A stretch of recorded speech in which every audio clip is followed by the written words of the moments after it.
Zandra, welcome to Homing In. What a joy. So happy to be here in your flat, your amazing flat here in Southeast London. I want to start by asking you about your memoir called Iconic, because it begins with, "My name is Zandra Rhodes, and I am a self-confessed hoarder." And I love that. That's just a good opening line. But tell me about that. Have you always been like that since you were a child? I suppose I have, and I've still got all the things that were around me, even the sort of doll that I had then. And of course, as you can see, I have my hoard of stones. That's all here. So I sort of end up collecting things, and there always seems to be room for one more. It looks like it. And what did you collect then when you were young? What was your first collection? Well, when I started to do the book, I suppose one of the first things is that I've got my doll that I happen to have in a box, rather crumpled because she'd been jammed in with another doll, but she was still there, hidden away, and then bits of old shoe and things, and you think, why did I collect it? But on the other hand, I hadn't got the heart to throw them away. Yeah. So it was quite interesting when I started to look at my background of myself and think of what was going to go in the book. It was very interesting from that point of view. So where was home for you? Where did you grow up? Home was Chatham, Kent. Mhm. Then really a relatively small town, although it was considered a naval town. I mean, the ships were very small battleships that were in an estuary of the Thames. So, but it was sort of quite interesting from that point of view. Whereas poor old Medway Towns now is quite, it's really a backwater. And what about the bricks and mortar of where you grew up? What was your house like? It was a block of 4 and we were in the middle of it. So it's 4 on the top of a big hill. And it had a parquet floor because my parents were ballroom dancing champions. Oh, So wow. they danced on the parquet floor for their rehearsing and everything. And it had a wonderful view of the downs that you could see from out of the back window. So it was really quite wonderful. So is one of your early memories then the sound of dancing? I think my early memory is my mother always at the sewing machine, and she did make wonderful frilly dresses. So she'd have been very good in those Come Dancing films, and they were Kent champions at one point. That's so cool. So tell us about how you came into the world, because it was a bit of an unusual arrival, wasn't it? It was in the middle of the war. So I was born in 1940 in the middle of an air raid. And apparently my father took my mother down Chatham Hill to the hospital and she lost her shoes on the way. And they had to walk because there was no, it was the middle of an air raid. And so they walked down to the hospital to have me. So it sounds a very amazing adventure. It's incredible, isn't it? Do you remember anything of the war? I mean, so you were 1940, so there was sort I of can 5 years. remember what's called the doodle bugs when they made a funny sound and they went across the sky. And then if they stopped making that sound, it meant the bomb was going to drop. So my mother would hold me up to the sky and let me see that. Not that I can remember much more, but it's something I can always think I remember. Really? Wow. A collective intake of breath as that That's it. sound. Yeah, wow. So what do you think we need to know about Zandra the child to understand who you've become now? I mean, there must have been something formative in there in those early years. Looking back on it, what do you reckon? Well, we had our house overlooked the North Downs, and so you had a wonderful view down into the countryside, and then there was even a road with gypsy caravans and things like that. It was very exciting to see all the gypsy caravans, and so it was semi-country then. I don't think there's probably any countryside left now. Hmm. And what sort of character were you? I always think I was actually quite a boring child. I liked working. And I had my mother used to do my hair in plaits, and I had what we call knockers, where they come up and you have big bows on either side of your head. And I liked school, and I didn't mind wearing school uniform. And but in the weekend, I loved dressing up in things that my mother had in the school dress shows. So I'd go along in a pretty little sort of like a straw hat and flowers, and then I'd run through the park because the children would throw stones at me. But apart from that, Did you get picked on? I think I got slightly picked on just because I looked different. Yeah, yeah. But my mother would always say, sticks and stones will break your bones, but names will never hurt you. Yeah, yeah. So just kept going. Were you okay with being different at that age? Um, well, when it came to coming to school and if there was school open day, because my mother was very exotic, Yeah. and she'd come to open day and she'd wear um, green lizard skin platforms and a wonderful exotic hat and all this makeup. And I say, Mummy, please don't come looking different from all the other mothers. But she always did, because she taught at the art college and she looked wonderful and exotic. Okay. So what did you make of that then? That sounds like you found it a bit much at times, but sort of also admired it.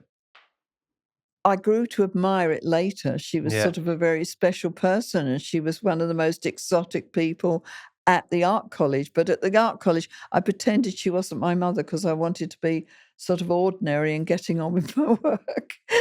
Bless you. I mean, she's obviously a huge influence on you, your mum. And in your memoir, you wrote something that really stuck with me. You said, "I am an extension of her ambition." What does that mean? Well, when I think about it, my mother always encouraged me to get on with things. So I was always allowed to just paint and draw and not told that I should go out and get a job or anything. In the holidays, I could just sit and draw and in my room, and my mother didn't mind that at all. And so I was always sort of allowed to get on with different projects. Whereas my sister was great. She went to canning factories and all sorts of places. So, what do you think that your mum's ambitions for you were? Well, when later on I said, "Oh, Mummy, you'd have let me leave school if I'd have wanted to," she said, "I wouldn't really."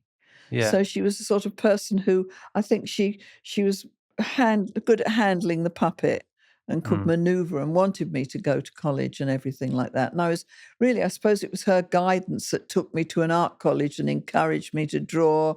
And then that was the art college that they did Saturday morning classes. So it was really my mother that guided me with hidden hands. Mm. That's a nice expression. She was the main breadwinner in your household, wasn't she? Which was probably quite unusual, no?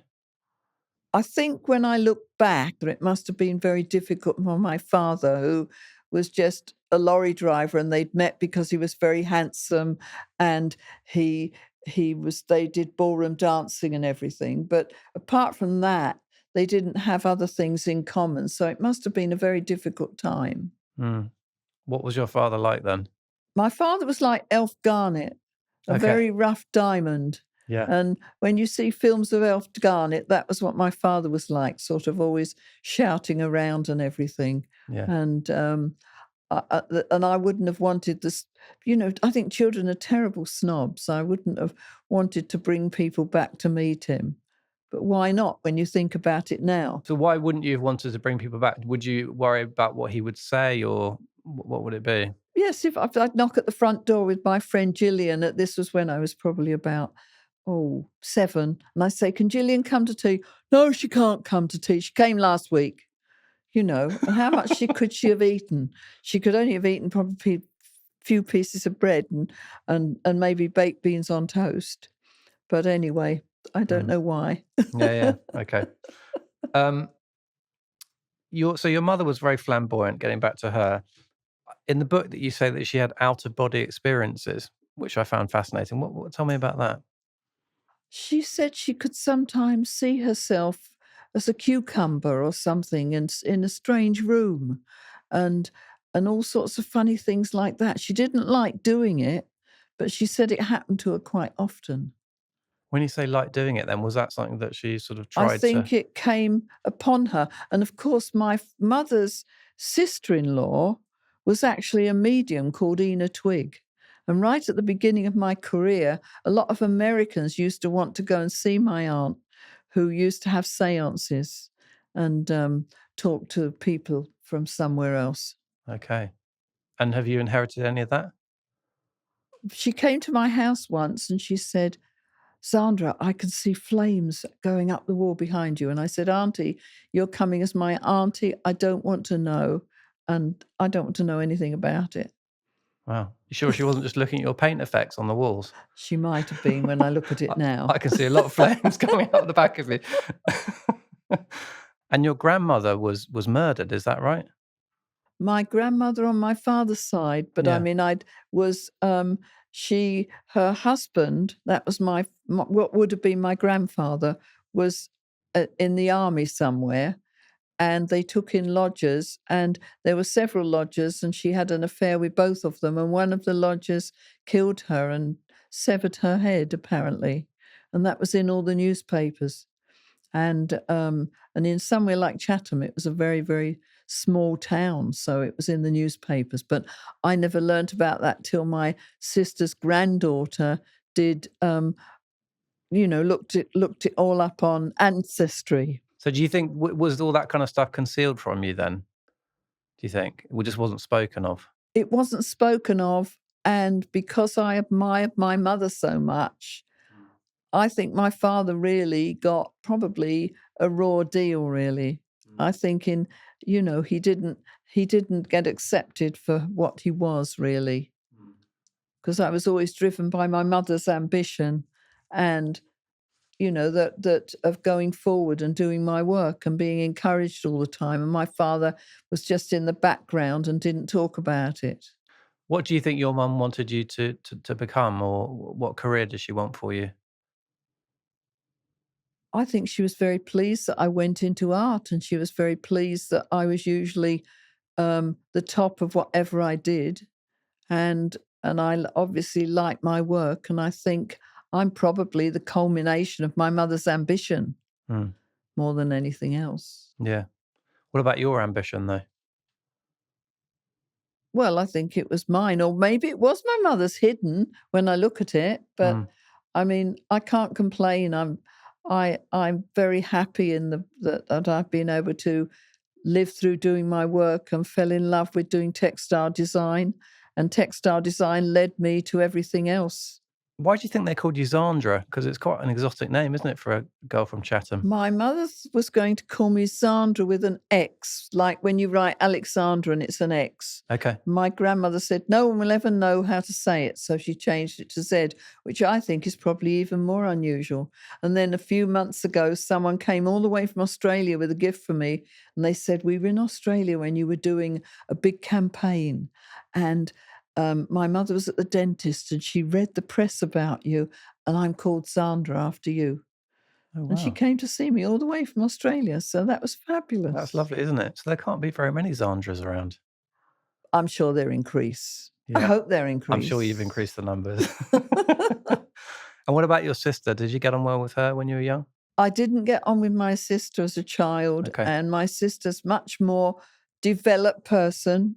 She's got 4 children and 7 grandchildren, and um, really has helped all of their lives. And she says, I was known once as Sandra's sister, then I was known as Dr. Hayden's wife, and then I was James Hayden, the motorbike racer's mother.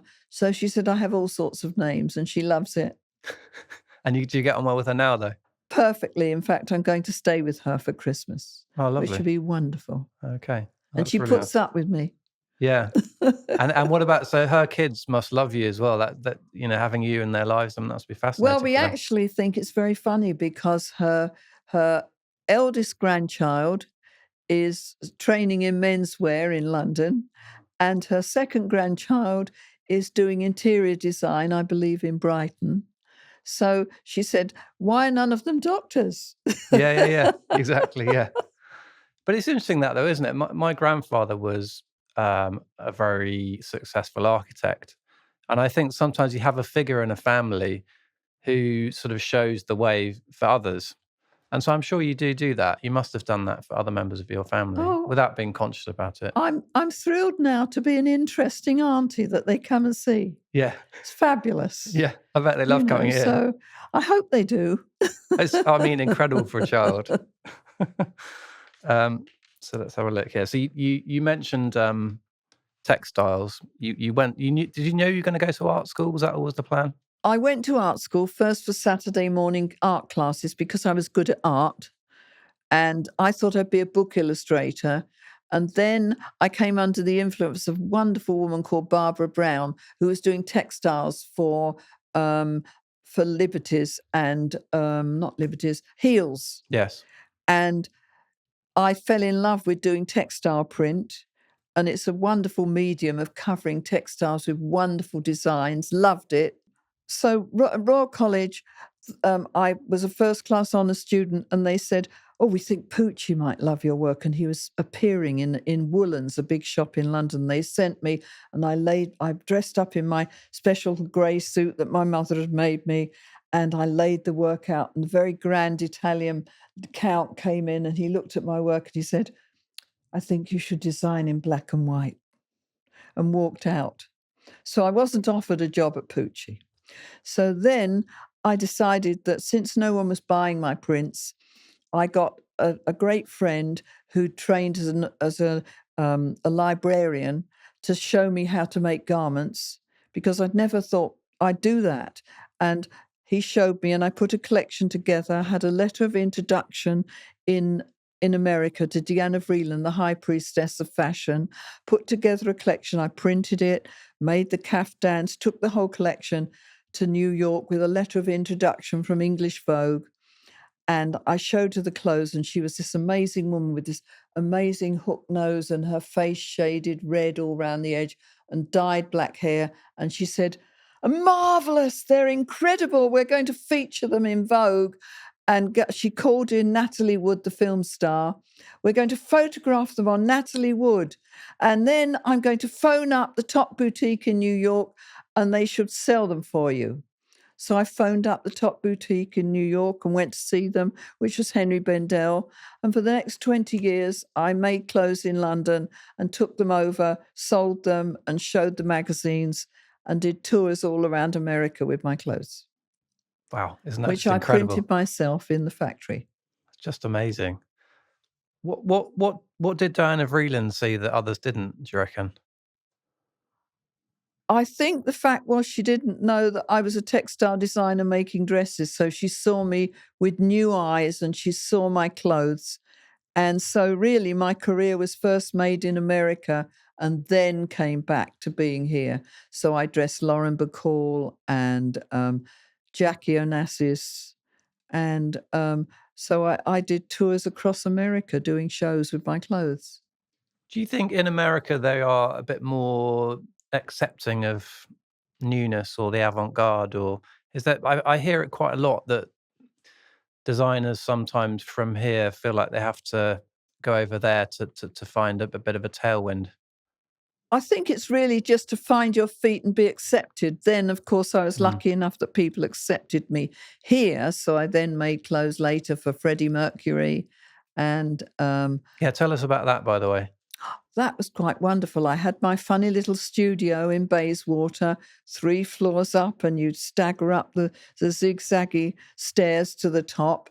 And I get a phone call from Brian that they'd like to come and look at my work. And then I said, "Well, you'll have to come in the evening," because I didn't have a changing room. It was just an open room in a funny little building.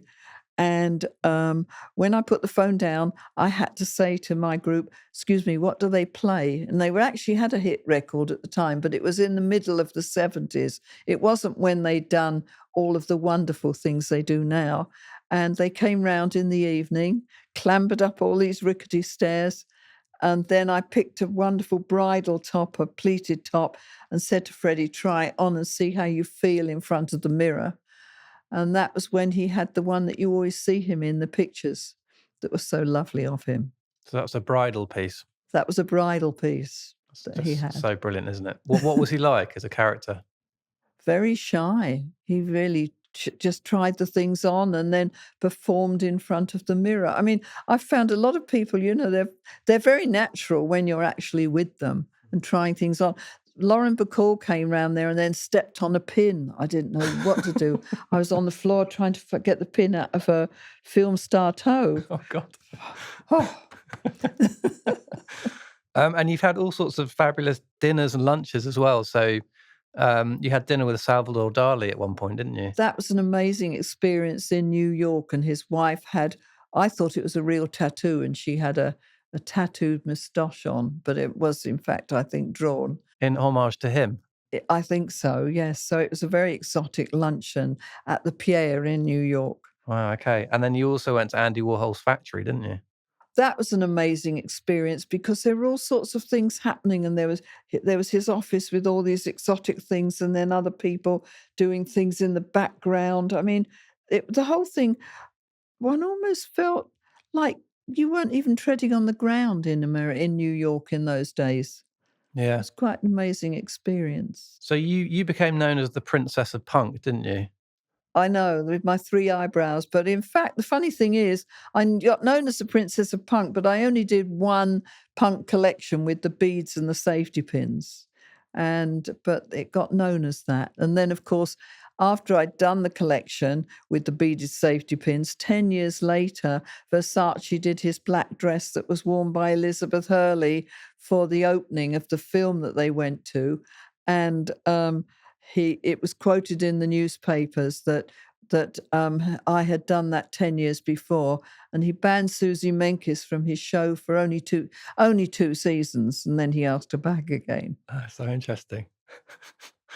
So, I mean, it was all happening in the 1970s, wasn't it? You were very much part of that avant-garde. How do you look back on that period now? What do you sort of feel about it? I'm thrilled to have lived through it. I mean, I lived through that and into the 80s.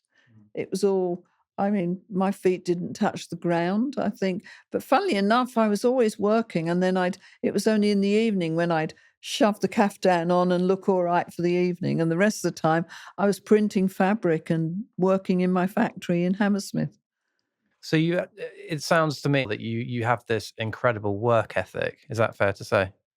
I'm lucky that I like designing. I like textile design. I think it's wonderful that you can put a pattern on a fabric and all sorts of adventures can happen through the pattern on the fabric. So it's been quite wonderful like that. Yeah, yeah.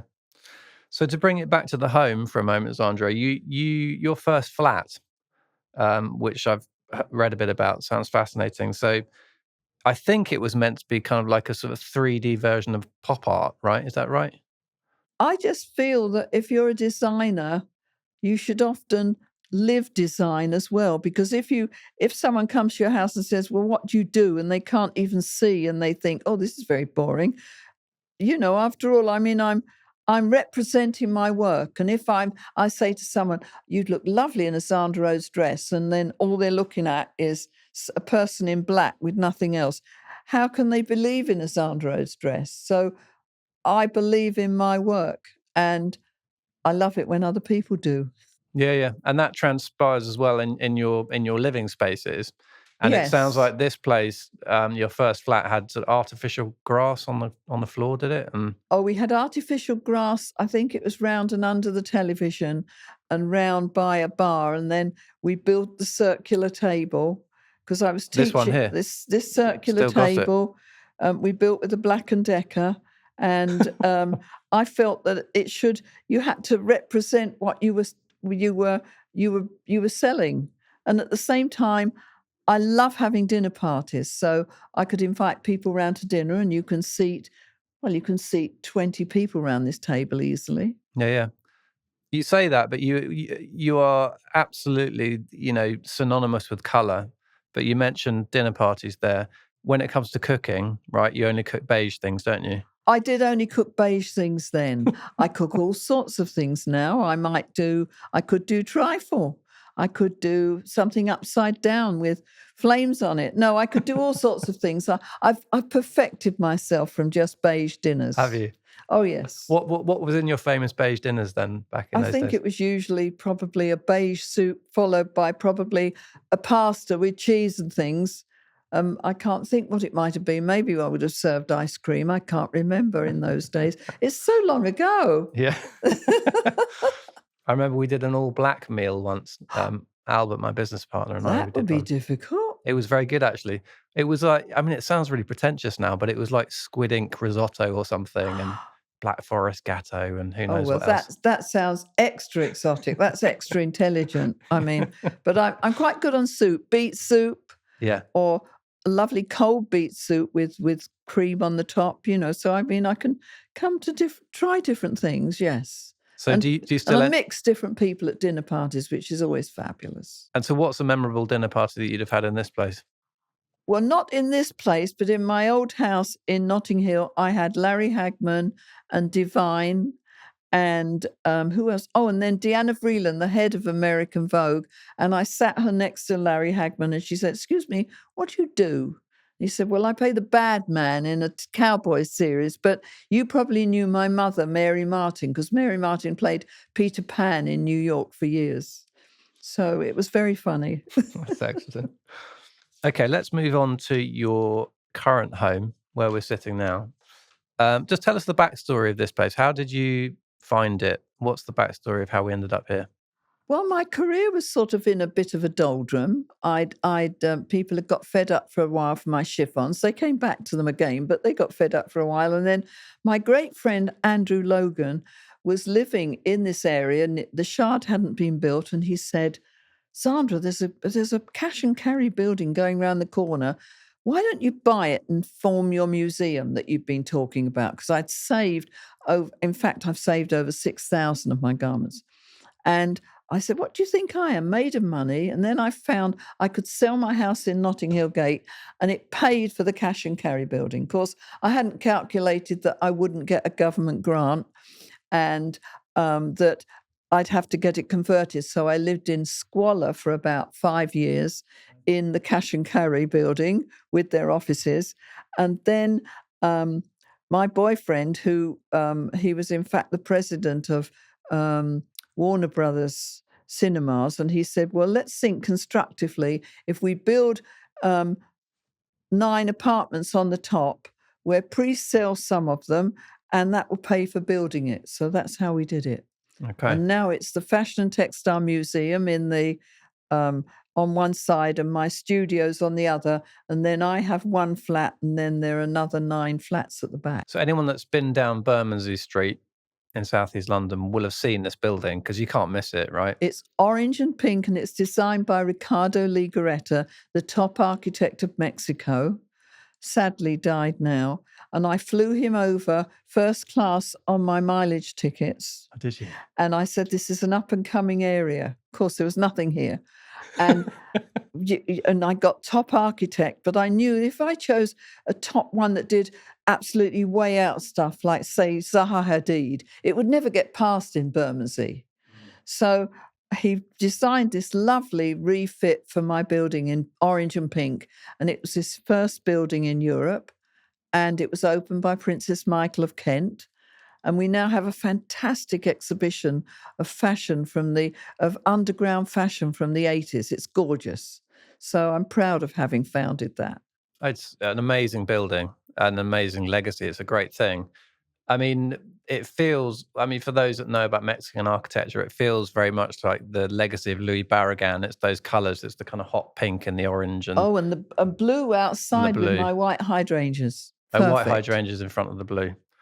I mean, it's so optimistic and it's so you in the building, isn't it? Do you feel it's very autobiographical? I hope so. I mean, I love it, and I love Bermondsey. You've got the Shard now shining away.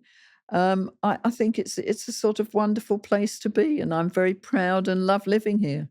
So tell me about colour, because there aren't that many people that could live with this level of colour. I mean, just behind you, I'm looking at yellow, orange, blue, and green. How do you feel when you are in a room filled with intense colour like that? It's awful to say one's immune to it. I mean, I just love colour. I think if it was all white, I wouldn't like it. I love the colour. I love it when the flowers are out in spring. And sometimes I do feel when I'm on the tube and I'm the only person in pink and bright orange, I think, I wonder what's happened to everyone else. But I keep thinking they're going to get converted in the end. Do you think that? Yes, but it's just colour makes you feel happy. Colour and plants and life, and I hope I don't tire of it. I don't think I will. Well, you've been here a while now, haven't And you? I'm green and black today, I so know. that's pretty sober. No one's ever said that about you, but we'll go with it. But if it was all white and it was quite pared back, would you hate it? I don't think I'd hate it if it was all white.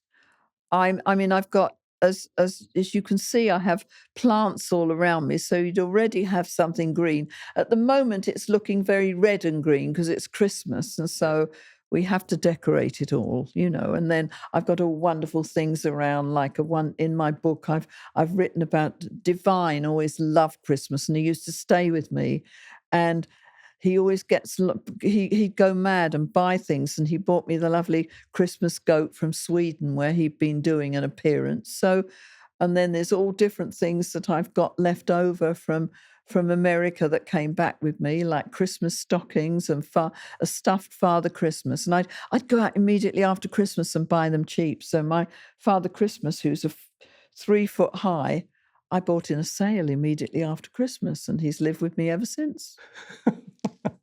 So essentially, it's just hugely autobiographical, isn't it? All these things have a story, and you've brought them in because of somewhere you've been or someone that you know. Is that I fair to think say? really that's it. Like Andrew Logan doing ahead of me with pink mirrored hair. That's also in the National Portrait Gallery. And he said, "I'm going to do your hair now as you are because I'm frightened your boyfriend's so conservative that you'll dye your hair brown, and then it won't be there anymore."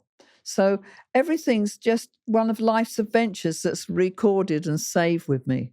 And tell us about your collection of stones here. Oh, well, when I went to Australia in 1971, I did a huge campaign I was a household name, and I did prints related to Urulu and a whole print collection for Seca's Silk. And then when I left, they gave me this wonderful agate stone. And that was the beginning of the collection. And now wherever I go, or friends come and see me, they bring me a stone. So I might in the end be weighed down with them. It's quite a collection. I mean, It is a lovely collection, isn't it? It's pretty impressive. Yeah, I like that. So, do you need all these things around you to be able to think creatively? Oh, I think that's true. Yeah. You might come across a dead period in life and you think, what can I do? And it could be, oh, why not draw a stone, or why not see where the adventure leads you? I mean, I love having plants around, love gardening. I planted 30 bulbs last night at 9 o'clock at night. I suddenly thought, better plant them or they won't be here in the spring.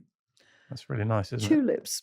it? So you've got terraces that wrap all the way around, don't you? Yes, one side is camellias, and in fact, my first camellia tree was given to me by Karl Lagerfeld. I had a trip to Paris, and all the camellias were in bloom, and he said, "Have a pot of camellias," and I had a wonderful camellia, and that's my camellia that's like 70 years old now, because it must have been about 20 when he gave it to me.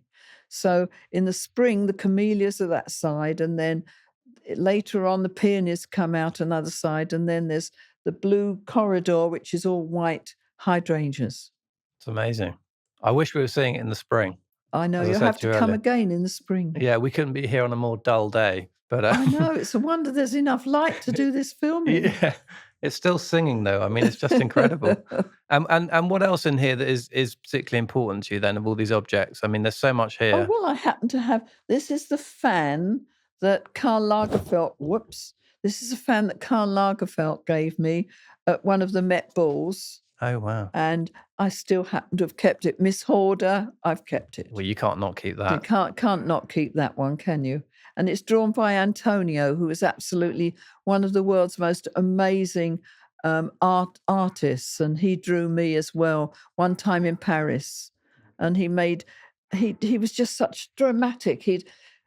When he was drawing you, it was an experience in itself. It was wonderful. Well, I happen to have some fly spray here, and one of the chapters in the book is particularly memorable because my mother had decided we'd go up to London Christmas shopping, and we were going to get what was called the workman's train, and the workman's train left at 6 a.m. So we're rushing around at home, and she sprayed her hair silver in this wonderful curl, and she sprays her hair, and then we're sitting on the bus down to the railway station, and she said, "My head does sting.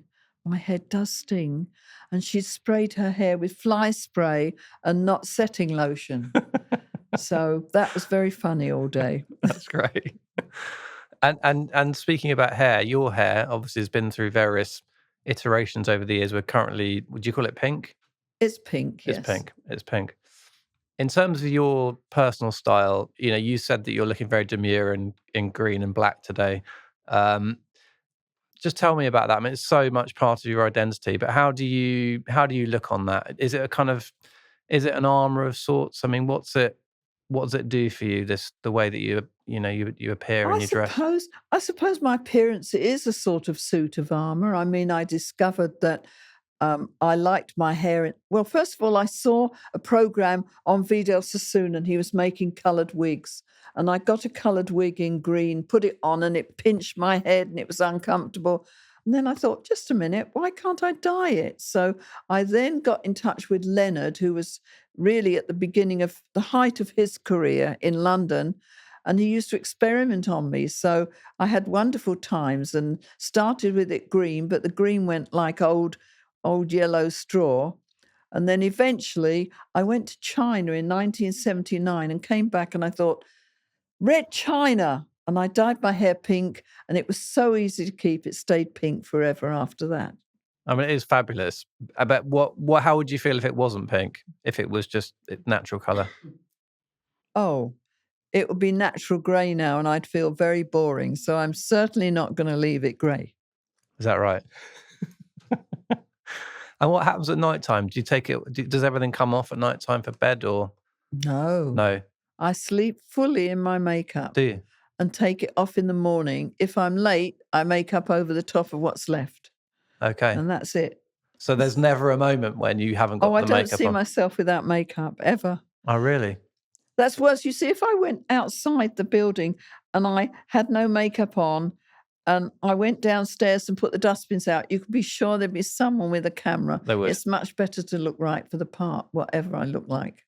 Well, exactly. But there's someone, hiding around the corner and take the bins out. But there's also you, and you said that you wouldn't want to see yourself without the makeup. Exactly. Is that actually what it's about? Is it about you? Probably. I think I look more interesting with pink hair and makeup. Yeah. So I stay that way. Yeah. And do you think it actually is kind of quite anti-aging as well? I might think it's anti-aging, but if I look closely at pictures sometimes and see the wrinkles, the aging's just the same and it's still there. And I think if I started to get rid of that, I'd look probably older in a way that you can't stretch yourself. I think I've just got to hope that I have enough disguise. I mean, it's such a fascinating thing that you have such a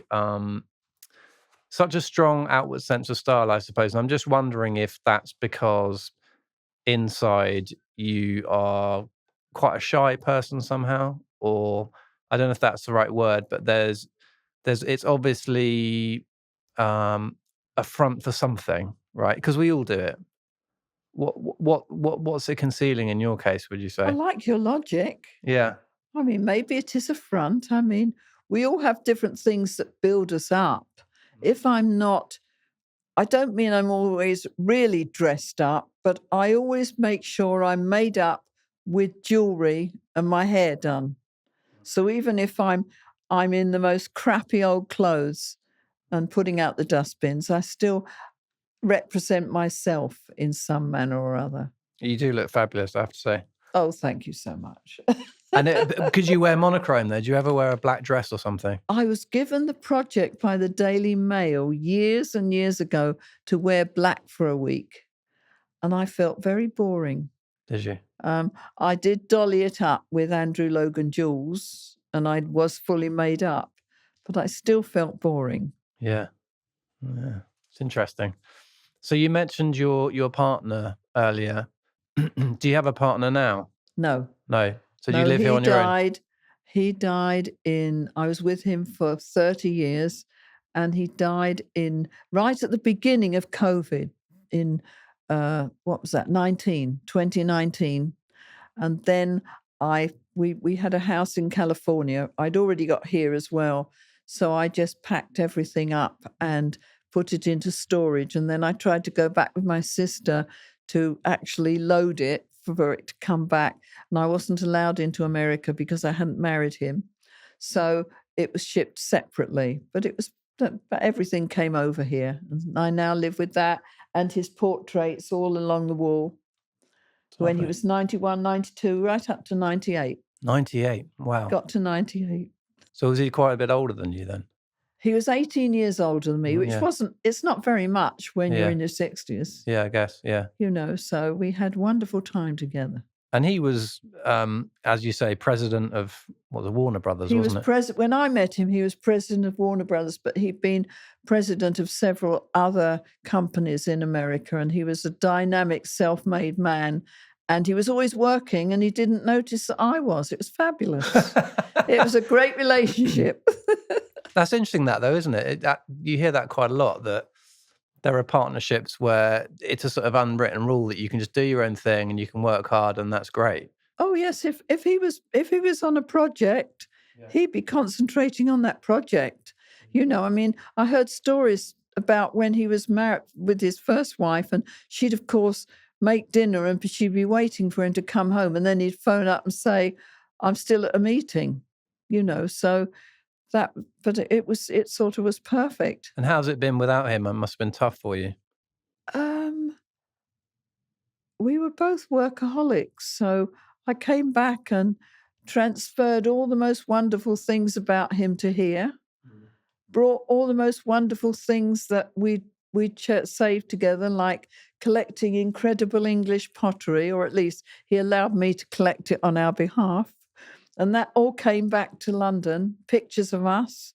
Andrew Logan made all the frames. So really, it's his memories kept alive here as well. Yeah. Which is fantastic. Yeah. And are you quite comfortable living on your own then? Do you quite like that? Well, technically, I don't particularly live on my own. I have one person, a lodger in one of the rooms, and I'm at work 7 days a week. So I haven't noticed it at all. You never feel isolated, in other words, do you? No, I don't feel isolated at all. I mean, I've had the book, which is keeping me busy, and now I'm working on another idea for a book and ideas for 2 new collections. So I did a collection for a fantastic Spanish company called Celia B, which was all printed wonderful dresses last summer. And I'm working out what project I'm going to get on with next.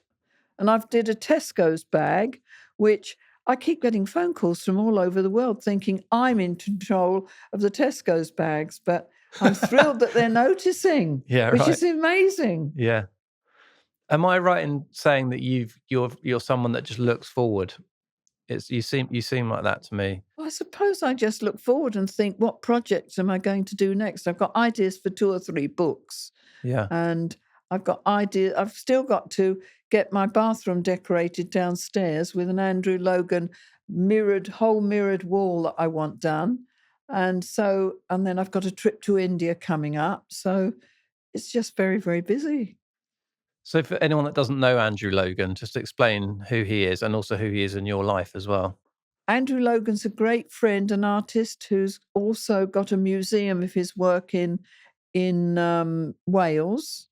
He does. In fact, I'm wearing one of his jewels that he makes, and he did the statues of me that are in the National Portrait Gallery. And on my wall here, a wonderful portrait of Gandhi with a map of India. So I suppose we're inspirational travel partners, and he inspired me to start on the museum.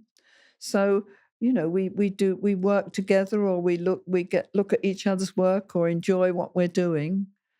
So it's quite fabulous, really. Yeah, it's brilliant, isn't it? So it's incredible to me that you're talking about another couple of books that you want to do and all these other projects when it was just a few years ago that you got cancer and you were given 6 months to live. Am I right about that? Yes, right at the beginning of COVID, that would be, 2020, I believe, COVID. And he came back from a trip in India, and he said he used to do yoga classes here in 6:00 in the evening, and a whole class of people. And she said, "Sandra, you never do yoga. Come on, stop now and do a yoga class." And we laid on the floor, and I was breathing deeply, and my stomach was full, and I hadn't eaten all day. And so for some reason, I thought I'd better go and check it out with the doctor. And they discovered that I'd got a 13 centimetre growth. And they said, "Well, you probably got 6 months."